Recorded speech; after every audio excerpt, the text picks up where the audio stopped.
All right, so I'm recording this now. So cool. Oh, you're recording. Yep, here we go, man. So, welcome everybody. Welcome everybody. This is Money Smart guy Matt Sapaula here, hailing to you from Oakbrook, Illinois, here at the Money Smart team headquarters of PHP Agency, and I have my good friend Jorge Pelayo, who's joining us from Van Nuys. Hello, everybody. Yes, so there he is. And by the way, there's you see those high fives on the side. So what I'm going to do is I'm going to click on that. I'm going to give you props, man. I'm going to give you props, man. It's going to give you props, give me some dabs.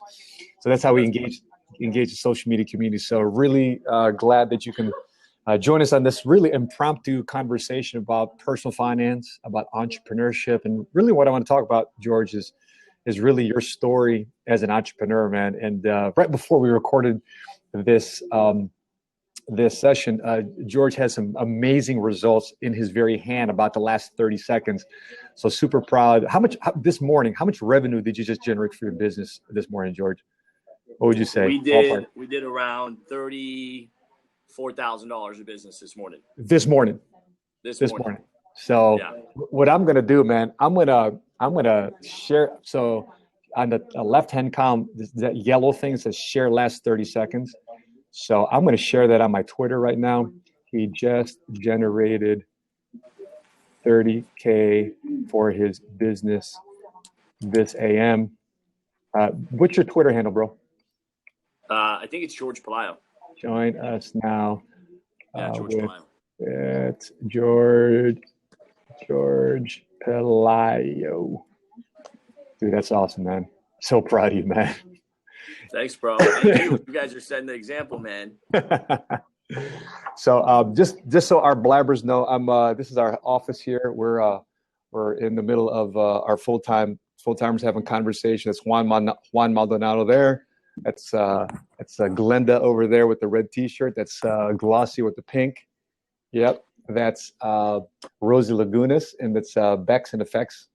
These are all directors. These are all directors of PHP Agency, entrepreneurs, 1099. And by the way, none of them were ever groomed to be in financial services. They just happened to stumble across it. So, George, I want to talk about that real quick, awesome, man.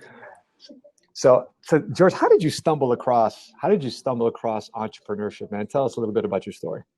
So my dad's Cuban, my mom's Puerto Rican. They came here when Fidel kind of took over Cuba. We had gas stations and restaurants, or my grandpa did. I never got a chance to see the businesses. And so when they came here, my grandmother knew how to sew, and that's all she could do. She grew up in a really poor area and didn't have a lot of money, dropped out of school in like 6th or 7th grade to help her family to work. And so she said, well, I'm going to start sewing part-time. So she had a job and then started sewing part-time. And that sewing part-time led to her opening her own factory. She grew so much and started selling so much out of the house that they kicked her out of the house. I know you guys had an office and you grew so much and they kicked you out of the office to another office. So she got kicked out and she finally took that leap. She's like, I'm going to get my own place. Ended up doing it. Had 25 people working for her in the 80s. A girl, a woman that dropped out in 6th grade and was making $200,000-$300,000 a year back in 1980. They had a 6th, 7th grade education. And so I grew up going to swap meets to sell this stuff. So really? How old were you? Mornings, yeah. Shoot, dude, like 6 really? or 7. Wow. Yeah. So we'd wake up and get in the line and set up the shop and da-da-da-da-da. And next thing you know, for hours, be selling at a swap meet.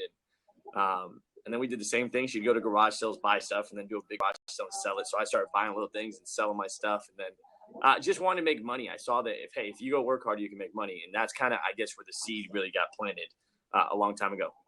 Wow. So you grew up at 6, 7, 8 years old seeing this stuff.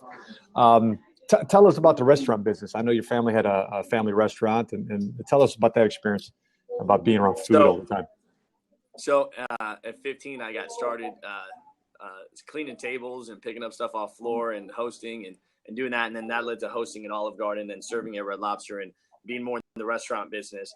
And it was at that time I was going to college to get a business degree. I was working full-time in the restaurant industry.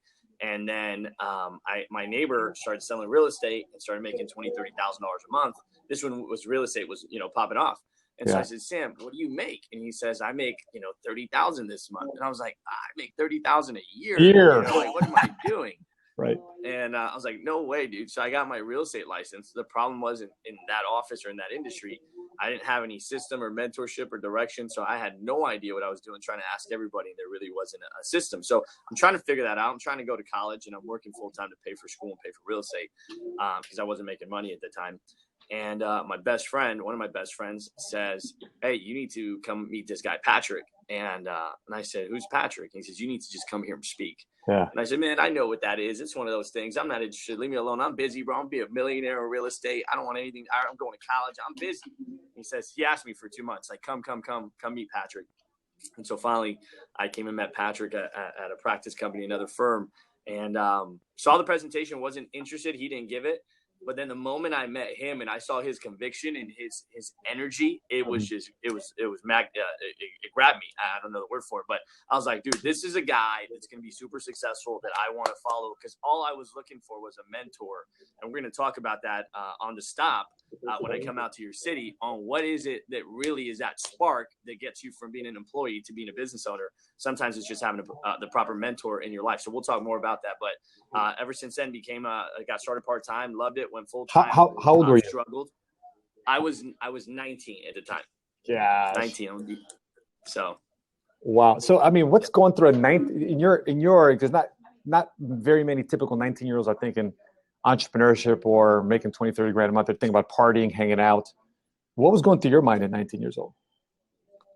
Man, I just remember the pain that we had in our life. My mom would go to the store and she'd have to pay attention to what she bought because, they were on a budget. And I remember, bills coming, and every time she did the bills, she'd be stressed out. I remember her and my dad fighting a lot. They're best friends, been married 35 years. And I just remember what that did to their relationship. It was a fight every freaking day, Matt. And I hated it. My sister and I, we'd run upstairs, we'd start crying. We were little kids, and, because you don't want to see your mom and your dad fight. And it was yelling, and it was just when money came up, it created a lot of unnecessary stress. And so that pain, and seeing my mom struggle and seeing my dad struggle and seeing them worry, and then seeing how they were treated at their jobs. My mom had cancer, and her job told her, if you don't come back to work, she took her paid time, her non-paid off, and all that stuff.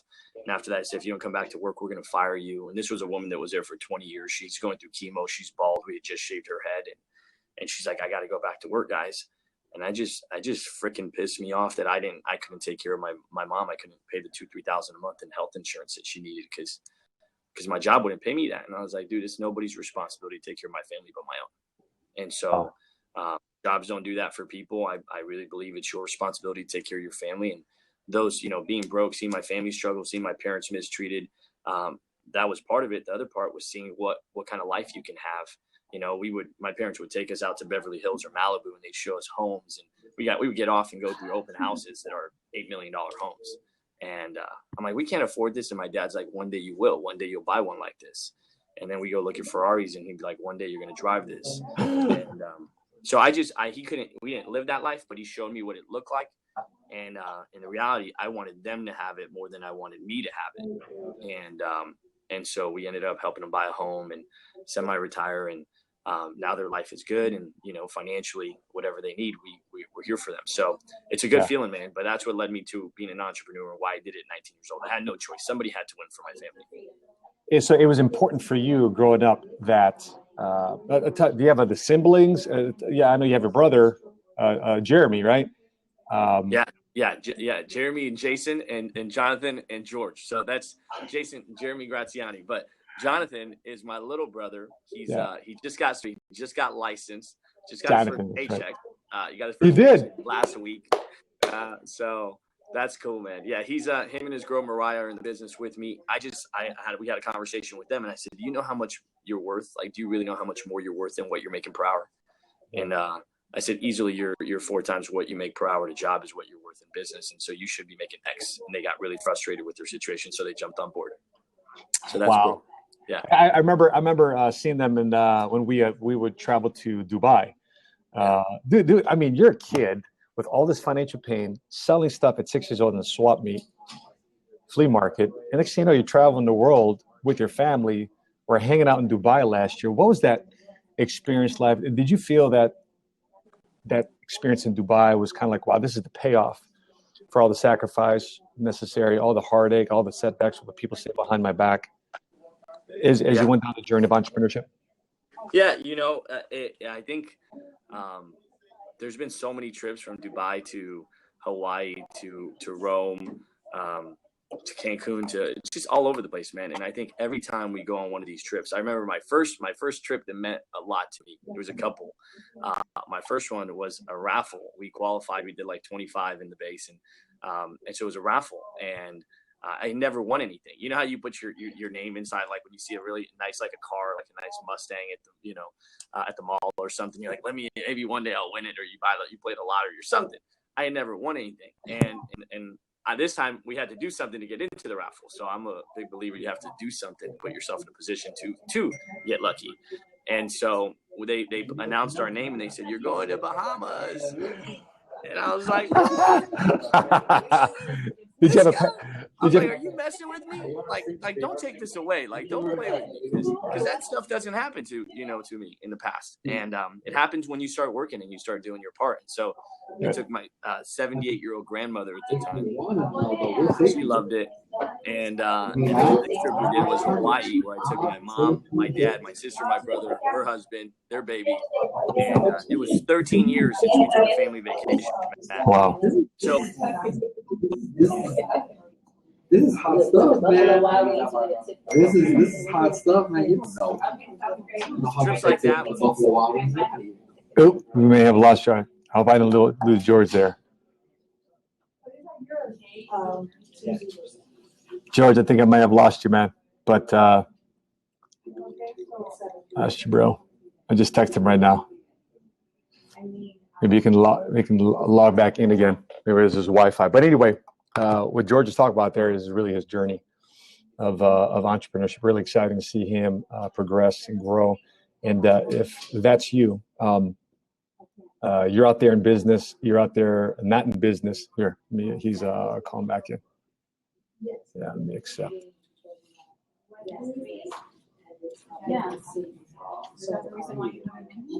Okay, there you go. You're back. Cool, man. Somebody called and disconnected us. Oh, is that right? Gotcha. So cool, man. But my point, to wrap it up, my point was that it was nice for me to see it, but I really just wanted to have people experience that in their life. Like, I wanted my parents to get on a plane and land in Hawaii and go to this suite that's $10,000 for the week. And I want them to experience like that. I want my grandma, I want my little brother to go to Dubai and get off the plane and go to the where we stayed at, the Atlantis, and walk in and use the statue, and then just the stuff over there. That it's just, I want my family to experience it. I want to experience it too. And the cool part is being able to at a really young age. I tell my guys the other day, I said, you know why they retire you at 67? I said, because to them you're not as useful anymore. So they're like, well, thank you, but it's time you can go now, because we need somebody that's more useful. So they keep you while they can use you, and then when it's time for you to go, bye. And bye, Felicia, right? That's what happens. And so that's why people retire at 67. And I'm not talking about, that's when they stop working. And at 67, what kind of energy do you have to go do all those things at 70 years old? Not saying you can't, but I think people would rather enjoy them while they're younger, or enjoy them all the way throughout their life. And I don't talk about retirement like we're retired. And I don't mean financially independent, whether we work or not. Our business produces us a beautiful pension. But I work every day. We just ran this appointment this morning. I enjoy what I do. So I think the difference is working because you want to versus you have to. We're going to talk about that at the tour stop too. Why do people work, and what's the difference? And when you get to do it because you choose to versus you have to. And so that's a big deal. I think people should enjoy their life, not just work their whole life. I think there should be some enjoyment while you're working. So let's talk about that, George. Let's jump right into our topic, which is going from the topic of this blab is going from a W-2 employee to a 1099 independent contractor, working for yourself, which is the path of entrepreneurship. Instead of having a boss, you become the boss. So what are some initial myths that you've heard from a lot of people tell you, because I know you coach a lot of entrepreneurs and you're mentoring a lot of people across the country. What are some of the myths people bring you, George, that you've come across that you've seen like kind of a consistent thing of why they don't go into business, or they don't go into that 1099 type of situation?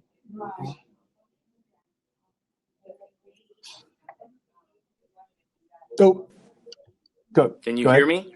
Yeah, I can hear you now. There you go. Okay. Loud and clear. Yep. And if there's a way to do this, I'm doing it on the phone, but every time it Yeah, calls, yeah. it disconnects us. So I don't know. Gotcha. If You're a there's man way. in demand, baby. No, if there's a better way to do it, let me know. Okay. I'm just using my laptop because Then I'm gonna do it here's my phone here. I'm gonna do it onto my laptop as well while we do this. Is it on Twitter or Blab? It's on Blab. So It's on just Blab. log in with your Blab. Yeah. So I log in with either my Facebook or my Twitter through a dealio. So I'm gonna put this in my Snapchat here real quick too as well. So. All right. Next time we will do this on the computer the right way. Okay. No problem, bro. So to answer the question was, what are some myths that I hear, Matt? Mm-hmm. Yep. What is some issue here about people not going into business for themselves? So I think the biggest one that I hear is people say, can you hear me okay? Loud and clear. Okay, perfect. I think the biggest one that I hear is, I need security. And when I hear that, I'm just like, think about what you're saying. And I know what they're saying because I used to think that way too. So let me not pretend like I didn't think like that way myself. By the way, I'm glancing down because I'm taking notes, man. I like that. I need security. I used to, we're institutionalized to be employees, go to school, do this, get a job, do this, get a degree, do this, because you're going to get a good job. And so I know that if somebody's been, if I told you something every day or for 18 years, how are you not going to believe it? So sometimes I think that we just need to kind of take a macro look at it and say big picture. Who are we being educated by? Who are we being directed by? Most of the time we're being directed by people that have jobs. And so they're trying to give us the best advice on how to get the best job.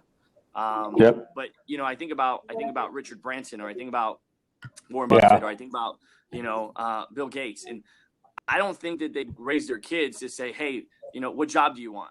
I think they raise their kids to say, what industry do you enjoy? What industry are you passionate about? What do you love to do? What's your strength? What's your natural gifts? And they try to help them develop that and then say, hey, how do we turn that into a business? So I think the biggest thing that we need to understand to start with is that we're institutionalized to be employees. We're told that. But wealthy people don't teach their kids to be employees. They teach them how to go out there and find a passion and turn that into a business and be profitable. So you need to just understand where that advice is being given from. The second thing in terms of security is how secure really are we when we have a job? Number one, we don't get paid enough to really save enough in case something does happen. There is, security, there's emergency funds, there's assets there. We don't get paid enough to do that at a job. Number two, if you don't go to work, you don't get paid. So if you're sick or something's going on with your family member, when my mom had cancer, I had to be in the hospital all the time. So if something happens, you don't give your time, you don't get paid. So really, unless you're there, you can't make money. So it's all on you. It's all on one person. Let's go ahead and and number three, you don't even decide whether you have a job or not. Somebody else I'll decides go ahead and that I'll for talk to you. you and I'll give you a Hey, call. today I don't like you. You're fired. That's to see anybody that can control my life from Not a one problem. Not a problem. second, We'll 1 talk minute tomorrow. to the next can change whether my family has an income or not. Absolutely. That is not security to me. Security is when I can control that for myself. So I think those are the biggest myths that I need. I need security, and I think people need to really understand that jobs aren't that secure. I think they're a great way to start, but I don't think that's how you finish. I think the finishing should be in saying, hey, what am I passionate about? What do I want to do? How can I, what are my goals and my dreams? What vehicle can I get into that gives me the resources to do that? And then do this part-time and kind of build it up part-time. And that's kind of how I got started in the financial industry. We're going to talk about that at the tour too. Everybody can start part-time in an industry and building a business while they have that job or that security, and then really have security by them owning their own business. Sorry that you mentioned that because we're in Oakbrook, and right across the street from us, I mean, literally, George, let me walk you over to my office. So we just probably, that look familiar, bro? From our Grand Prix tour, yeah. So this is our office. This is the mall. That's the Oakbrook Mall right there.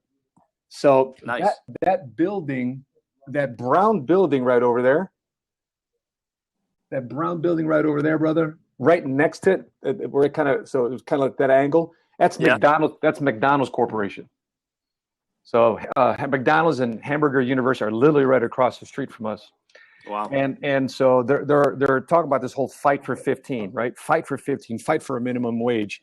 So I understand there in your state they approved it, approved it in California, and it's probably going to matriculate over here to Illinois. But when somebody says, "Man, I want to fight for a higher wage, $15 an hour, $20 an hour. I'm going to just wait until I make $25, $30, $35 an hour. It might take me 6 months, a year, or 2 years to get there," because this architect that we had lunch with yesterday from a company right next to McDonald's, he's like, "Listen, I'm an architect by profession because my family kind of grew. My dad was an engineer, but I want to do something big and special in my life, and my job is paying my bills, but I'm starting a business on the side." He wants to invest in real estate. He wants to invest in other corporations. Do you think that's a wise thing for him to do? Is to say, "Listen, I have my job to pay my bills, but I follow my passion on evenings and weekends"?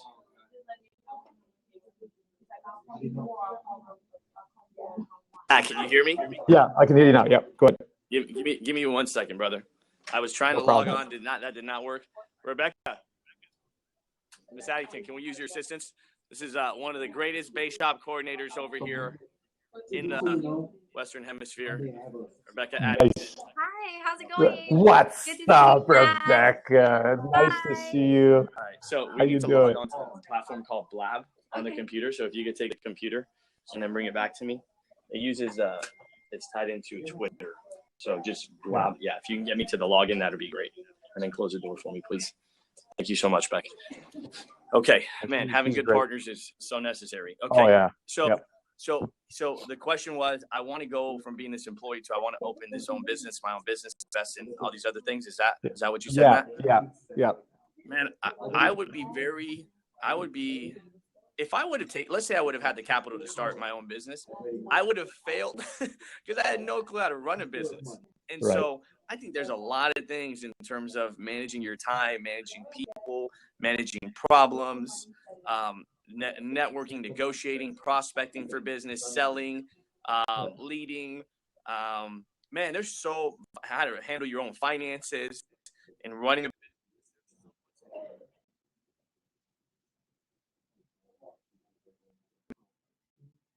I think George is getting called again. business. There's so much. Your phone is blowing up, baby. I know. Can you read the? I mean, can you hear me?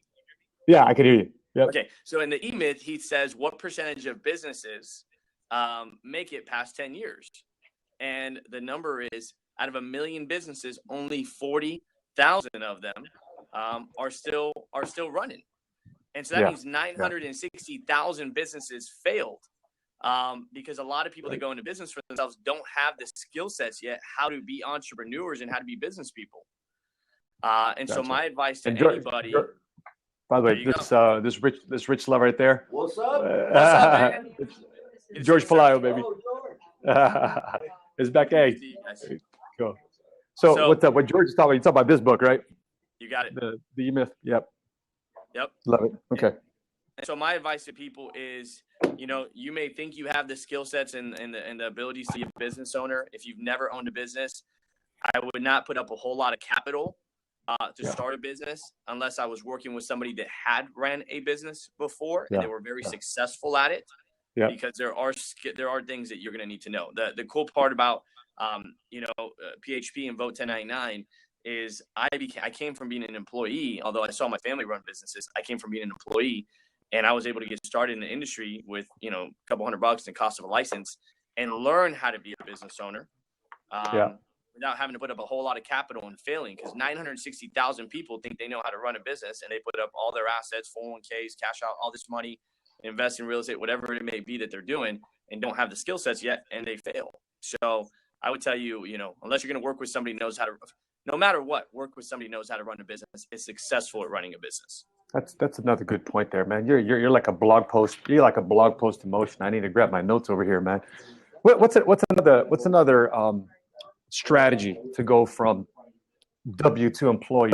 So number one, you said you're. I'm looking at my notes here. You said a very good point there. Number one, overcome the myth of security. Number two, you just work with someone that has run a business. Because this guy, he was very smart, very intelligent. He's very high up in corporate America, and he thinks he's going to run a business because he's like he's on a fast track to leadership roles in corporate America. But he's thinking that, okay, if I can do this for corporate America, I could do this for myself running my own business. And that's not necessarily true, because he's got the false sense of, for lack of a better term, he's got the false sense of security, because if he fails, he's always got his job to fall back on, which is also a benefit. But if you think you're going to go and cash in all your chips and start your own business and fly from there, because he's also surrounding himself with other key people he's putting in his corner on his board that are high level at other companies and corporations, but they've never run a business themselves. I mean, his COO and CFO, they're still working at another company. They're not entrepreneurs. May not be the board put together.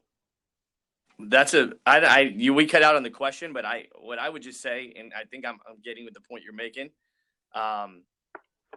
There's a big difference in what to do with people once they come in the door versus how to get people in the door. And I think a lot of these guys, and also too, a lot of business owners that I know, they don't make it unless it's all on the line. And so, keeping a job where you're trying to put 60, 70 hours a week over there, 80 hours a week over there, and then trying to build a business, and really what it really takes people that are fully committed. So whoever's working there has to be fully committed. And so it's interesting, a lot like ours with PHP, you have a fully committed person that's running a business that a part-time person is able to work with. And so while you're working, they're developing your business, but that's their full commitment. So unless somebody's fully committed to doing that and being successful, it's going to take somebody to do that. And another part is it's very different to, I have people say, I want to own my own business. I don't like to prospect. I don't like to talk to people. I don't like to make phone calls. I don't like to go market. I don't like to go meet people. Man, that's the number one thing about every business is people. You got to go out there and you got to meet people and talk to people. And a lot of people don't have those abilities to go prospect. They know what to do with it when it comes through the door, but they don't have the ability to go prospect. So it's a whole different animal. If you've never been, I think sales is one of the best things to teach you about business and life, because you really are bottom floor, ground floor, where that sales starts, which is saying hello to somebody or picking up a phone or going into a meeting. And if you don't know how to take it from a hello to hello, you're going to have a hard time. Let's talk about that. You were 19 years old when you started business. You just generated $35,000 in revenue for your business this morning. Obviously, your sales skills, your ability to develop human connection, relationship, finding problems and creating solutions has developed over time. What do you say to somebody out there that's timid about that may be nervous talking to people? This day and age, everybody's texting, everybody's online. The art of human communication isn't there anymore. So what do you say to somebody out there that's going from W-2 employee to working for themselves? How do they make that transition?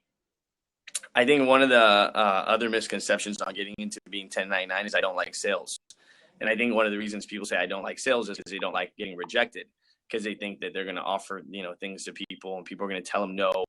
And they don't want to be pushy because they maybe had a bad experience with sales, with somebody trying to sell them something. And that's not really what a good salesperson is. Great salespeople aren't pushy. And you love a great salesperson. And Patrick's done a lot of blogs on that. But my point going back to it is they're scared of talking to people, right? And I remember growing up, and this is me, I'm super shy. I'm super introverted.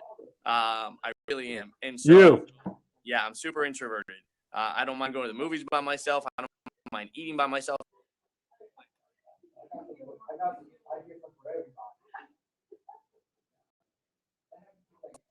Okay. I'm a really quiet person. Okay. So I'm a really private person. So when I got involved in this, I was like, man, I don't know if I can do this because I'm just shy, or I'm just not a salesperson, or I'm just not this. And I will tell you, the shyest person hates being shy. The shyest person hates being shy because it keeps them away from having friends. And they look at other people that do have friends. They look at other people that are, let's just say, popular. There we go. Let's see here if I can join on my computer, and then we won't have any more interruptions. Oh, okay, all good. Right. Let me see here, Matt. Okay. Are we good there? So call back in. Let me hang up on my phone. Yep. Okay. And then he's going to call back in on his laptop. So I think my friend Jonathan Mason has also joined the Blab 2 as well. So Jonathan, if you're on there, brother man, call in. Oh, here it is. All right, call in, show callers, accept. You there, Matt? Let's see if this works out. Much better. Does that work? Dude, and you even sound better. Okay, good. So there will not be any more interruptions. I apologize. It's all good, man. Okay. So to finish my point was the shyest person doesn't like being shy. Being shy is something that's learned.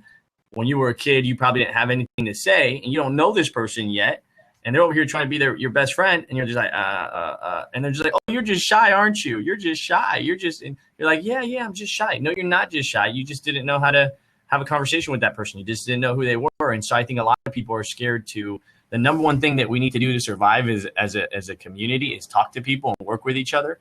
And that's the biggest thing that people are scared of today is to talk to people. And so I don't know how we got on that subject, but it's when you get go ahead. Yeah. So how do you develop that? How does one develop their interpersonal skills if they're naturally introverted like you are? I think they get involved in a business where their reason for doing it is bigger than the reason for not doing it. Everybody does things to avoid pain or gain pleasure. And so when we don't want to talk to somebody in sales, when we don't want to prospect somebody, it's because we don't want to get rejected. So we're trying to avoid pain.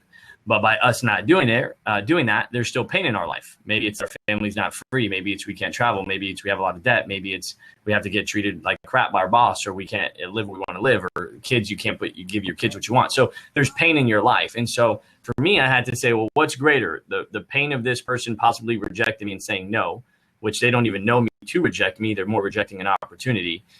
So I have to learn not to take it personal and desensitize myself. And the only way you can desensitize yourself is by doing it a whole lot. Kind of like blood sport with Jean-Claude Van Damme, where he has to kick the bamboo over and over. Yeah. Until his nerves are dead and there's no more feeling there. Then you can really kick. And the same thing with soccer players and whatnot. But you have to desensitize yourself to it. So for me, I had the pain of if I don't talk to this person, my mom still has to go to work while she's going through chemo, or this person's going to reject me. Which one bothers me more? And the reality was that my mom having to have the pain in her life bothered me a lot more than another stranger's opinion. So I just started to. My mentor told me start with complimenting people every day. Start with 2 compliments a day, 5 compliments a day. And just get used to opening a conversation with people. And so that's where I started. I started with complimenting people. And from there, they would ask me, well, wow, that's really nice. What do you do? And then we'd start engaging each other in conversations. And that's how I got started. Got it. Cool. So as I don't want to take up too much time, but let me ask you this question. What are some key nuggets? We're all anticipating this. What are some key nuggets you want to make sure people get by making sure that they attend and register? By the way, if you're watching this right now in a replay, the registration link is here at the bottom. I'm looking at it. It's the bottom left. I'm not sure it's the same way for you, George, but it's the bottom left. Vote 1099 Entrepreneur Tour by PHP Agency Inc., sponsored by AIG and Foresters, and our featured speaker all the way from California is this gentleman here, Jorge Pelayo, who's been an entrepreneur now for going on a decade. And just this morning, he generated $30,000 plus of revenue for his business. And he's in mid 6-figure income before he's even 30 years old. Retired his parents and doing some big things. So you're going to be able to see Mr. Jorge Pelayo here on June 25th in the Oakbrook, Chicago area at the Oakbrook Marriott from 10 o'clock to noon. So George, what's some of the key nuggets that you hope people? So if you're talking to the 19-year-old version of you who hasn't been exposed to entrepreneurship, what are some things that you would tell the 19, 20-year-old version, the millennial version? Well, still a millennial, but the younger millennial version of you that's thinking about something doing big in their life. They're thinking about doing it through a job, but they come across this tour. I like to shock people and say funny things and mess with people, and so. I tell all my guys when I do my overviews, I say, hey, you need to stop being pimped. And they're like, oh my, did he just say the word? I think he said the word pimp. And so I looked up the definition for a vlog we were doing. And it says a pimp is somebody who sends somebody to work. They generate money, give the pimp the money, and then they give them a portion of what they made. And that's what I did when I worked at Red Lobster, man. I would go work. I do all this work, and then they'd give me a little bit of money. I'd make them all kinds of money, and they'd give me a little bit of money. And then I go make them more money, and they give me a little bit of money. And I was like, man, I'm getting pimped by Red Lobster right now. And that's that's the challenge of a job, you know. You're never going to get paid what you're worth. And so, number one, understand that your worth is greater. I ask people, I'm like, how much could I buy your last hour of your life for? And they're like, you couldn't pay me any dollar amount. So you wouldn't take $1 million for it. And they're like, well, if you're going to pay me a lot, I'd leave it to my family. So maybe I would. But the point of it is you wouldn't sell it for $10 or $15 or $45 or $85. You wouldn't sell the last hour you have for $100. And so what's the difference between this hour and that hour? See, the problem is people think that they have more time in life to accomplish their goals than what they really do, and that things in the future are going to change without them having to change. Nothing changes if you don't change. Everything starts with you changing. And so, you know, don't be pimped, value your time more. And number three, which a mentor of mine told me, is stay in control. You know, a lot of people lose control of their life. Today they don't control their time. They don't control where their family lives. They don't control how much time they can to spend with their kids and influence their kids. If you think about it, you work 8 hours a day with commuting. Let's just say that's 9 or 10. People are sleeping 6, 7, 8 hours a day. So 2/3 of your life is gone through work and sleeping. You've got 1/3 left. And at 1/3, you're running errands and doing things that you need to do for half of it. So maybe you get 10 to 15% of your life for you. And why would you go through this life? You get one chance on earth and give up control to other people, to your boss, to your company. And that's going to affect your whole family forever. Why would you give up that control? I don't think you should. I think you should stay in control. So those are the 3 points, and I'm going to talk about that when we're at the tour. Dude, I love it, man. Oh, I think Mason is in. Well, I think he wants to say hello real quick. Let's our other speaker from the tour, Jonathan Mason, here from Jacksonville, Florida. So he's calling in right now too as well. So Masonic, are you on, bro? I'm letting you in, man. But you're just not showing up. I think it's everybody's first time on Blab. Go ahead, Masonic. Come on in, man. I guess you got to show your camera. Man, I'm giving you some props while that's happening. Do you see those props? I learned, bro. I appreciate that, brother. You're learning. But Mason is here, but for some reason not coming. I had him call in. I accepted him, but he's not coming in. So Masonic, on your end, your camera may not be working, the functionality, but you're in, bro. You're in the conversation. I'm not sure if we even hear you. Can you say something? No, he's not in there. But we got to do this again. So listen, if you want to visit our website at Vote 1099 about what this entrepreneur tour is all about, you're going to hear from Jorge Pelayo. If you're just coming on right now, thanks for joining us, but make sure you watch the replay. But June 25th, which is a Saturday from 10 a.m. to noon, you're going to meet Jorge Pelayo here, not even in his 30s yet. Been an entrepreneur for the last 10 years, retired his parents, sitting in a mid-six-figure income, just generate over $30,000 of revenue for his business this morning. And he was kind enough to jump on his Blab to kind of share his thoughts, man. So listen, George, personally for you, man, what's your biggest excited moment of this whole RV tour? Patrick put this all together. PHP Agency put this all together. Huge props to Patrick and Jennifer Bet David. Why are you so excited about this tour, man? I'm so grateful to Patrick and Jen. When you find a person in your life that can be your mentor and your coach, and then will get the best out of you and will push you farther than you would push yourself, because that's what a good coach does at times. What I'm excited about is that, what is today? The 10th. In 5 days, it'll be 11 years since I've been in business, since I met Patrick. So in 5 days, it will make 11 years that I've known Patrick. And what I'm excited about is that it changed my life forever. It changed my family's life forever. It changed everybody around me, all of our teammates' lives forever. That one relationship, that one meeting changed everything for my family forever. And so the thing I'm most excited about is speaking and having somebody show up to this event where maybe if you're watching this, you are literally the person that says, I know I'm meant to do something special. I know it. I'm not saying everybody else is not. I'm sure they are, but I really know that I'm meant to do something special. And I just need the right opportunity. I've been working hard my whole life. I've never had the shot to do it. I've never had the right relationships, the right mentors, the right opportunity, the right time. I'm excited for you to show up to the tour. So I'm just excited for that person because they're going to impact thousands of people's lives, if not hundreds of thousands of people's lives or millions. So I'm excited for that person to show up that's been looking for this. Absolutely, man. Very good. Well, I'm in particular excited to have you come out and oh man, look at who else joined the call, man. Mace Sonic. What's up, Mace? Hey. Can you guys hear me? Because I can't see you now. Yeah. This is for those of you who don't know, this is the host of Money Tip Tuesday. This is Jonathan Mason getting his Mercedes. Getting in his Mercedes. By the way, George, his Mercedes, you get in his car, right? You put on a seatbelt, and for like 2 or 3 seconds, it compresses, it hugs you.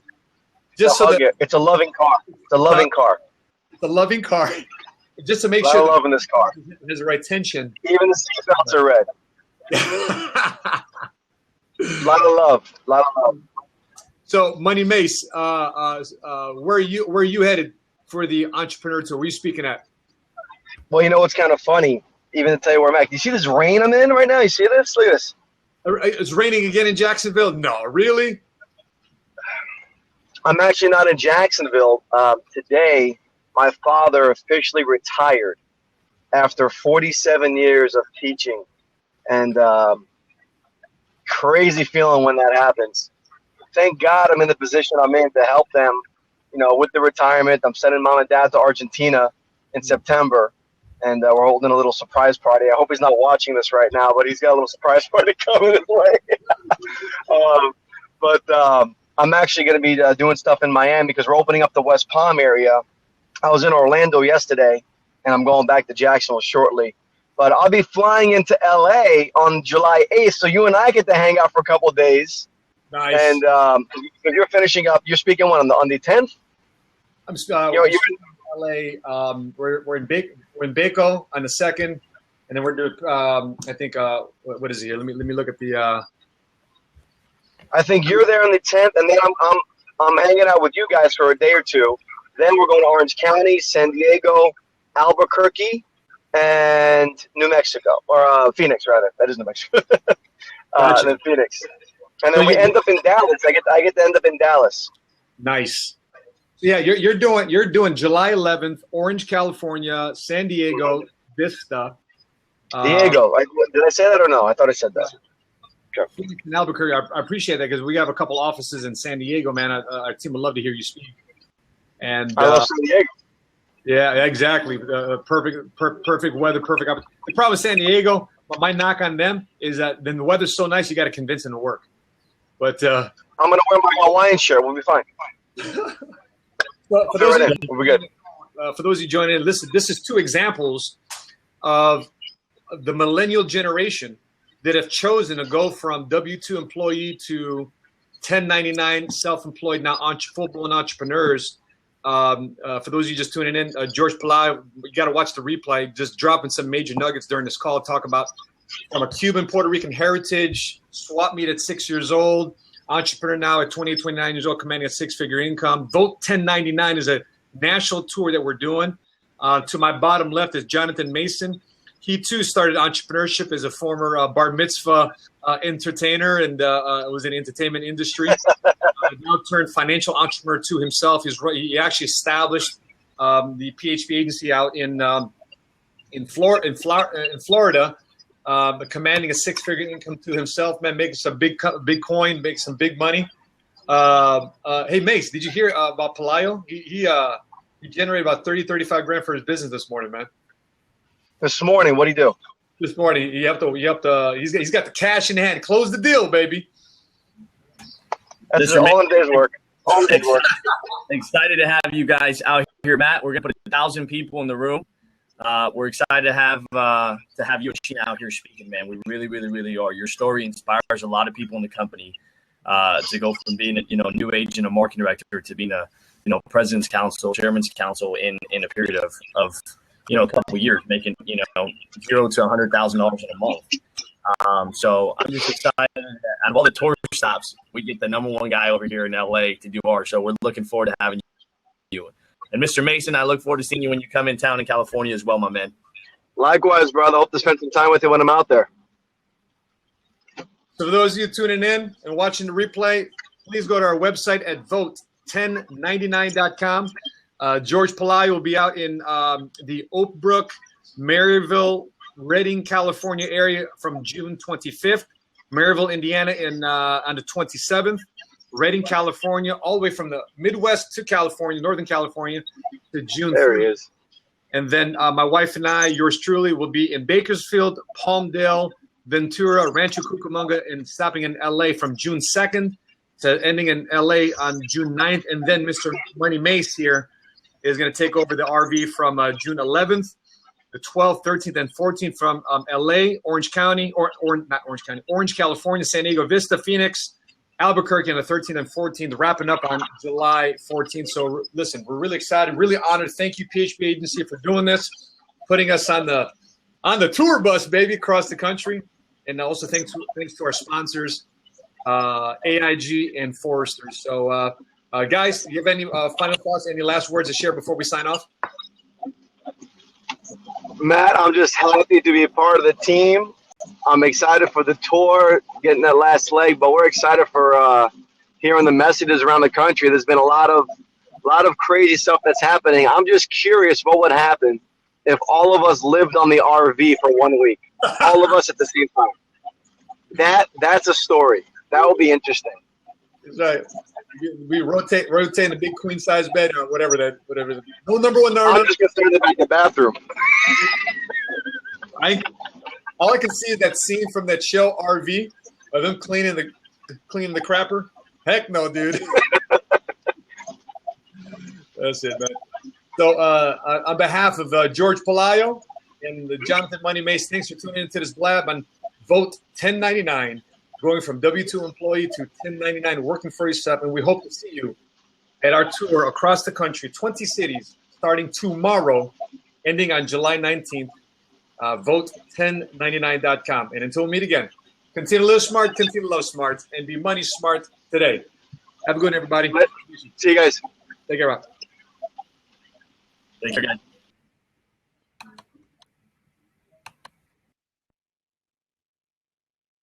Question is, how do you stop this now?